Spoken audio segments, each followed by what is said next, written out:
controversial as they come. A man in Dallas is saying his father killed JFK, and the CIA and FBI took the extraordinary steps of denying the story. They rarely comment on things like that. So is there anything to this latest Kennedy tale? Here's what we know. Dallas, November 22nd, 1963, the assassination of John F. Kennedy. A few brief seconds, a national trauma, and 1,000 unanswered questions. Lee Harvey Oswald, arrested hours after the assassination, was silenced. The questions remain. Theories abound. But now comes an astounding claim.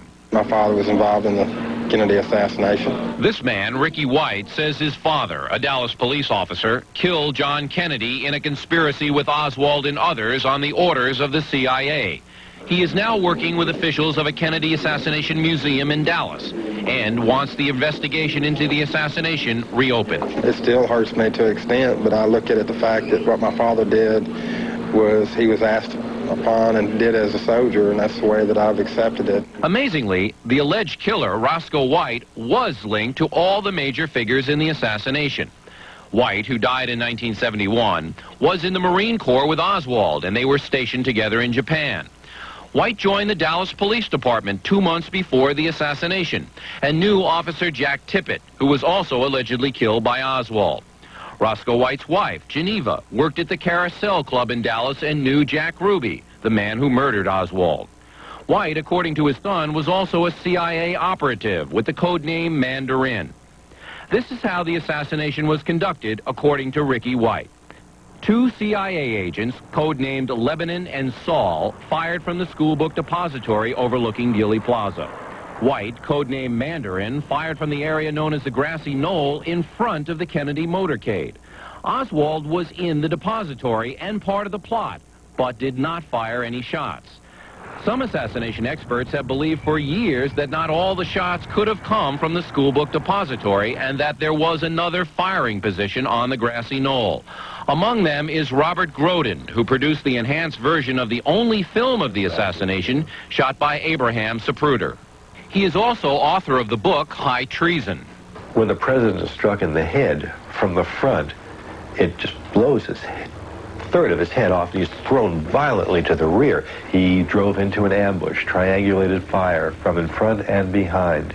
After Kennedy's assassination, things unraveled. Oswald was arrested and Ruby was assigned to silence him. White left a trail of cryptic clues which led his son to documents suggesting his involvement in the assassination. They include photographs and documents which were stored in this steel canister. But a diary, said to give more compelling evidence, is claimed to have been stolen by the FBI. Ricky White's story raises as many questions as it answers. Another layer of mystery in a riddle which still defies solution. And with us now from Dallas is Ricky White and his wife Tricia. And also joining us from Frederick, Maryland is Harold Weisberg, who investigated the Kennedy assassination for many years. First of all, Mr. White, you know, everybody is talking about this story coast to coast, and a lot of people don't believe you. Why should we believe you? Well, for one reason is because the type of person that I am, and I am coming forward with a story that does take people by surprise, but what you've got to look into is the evidence that we do have. If you had one piece of evidence to convince all the millions of people that are watching you right now, what would that one piece be? Well, that would have to be the diary in 1985, because until then, I did not believe the story that my father could have fired any shots at John F. Kennedy. All right. Let's go to Frederick, Maryland, and Harold Weisberg. You have read the accounts of Ricky's story. Do you believe it, first of all? Not a single word. I don't believe a single word. Now, in answer to your question, why should you believe him, let me give you some things from what he told, according to the Associated Press, why you should not believe him. White said that the plan to drive Oswald to Redbird Airport, but somewhere along the line, Oswald panicked and got out of the car. At that point, Tippit apparently became suspicious and told Roscoe White that they were going to have to go to police headquarters. At that point, White shot Tippit, Ricky White said. Now, there are a number of witnesses to the killing of Officer Tippit, and all say the same thing. Officer Tippit was alone in his car when he drove up to 10th and Patton Street. All right, so you see a specific inconsistency. It's only fair to let Ricky... No, not an inconsistency. I'm saying it's a falsehood. All right. I'm saying that okay, now let's fabricated from beginning to end. Let's let Ricky reply to that. You have heard a lot of people say, Ricky, that just not telling the truth, and... I believe I'm telling the truth. I think the man in Maryland needs to get his facts straight. I believe that he is converting on his own theory. What he needs to do is kind of sit back and kind of look this thing out. I would not be here in Dallas, Texas, telling you this story if I was fabricating it or making it up. Why not?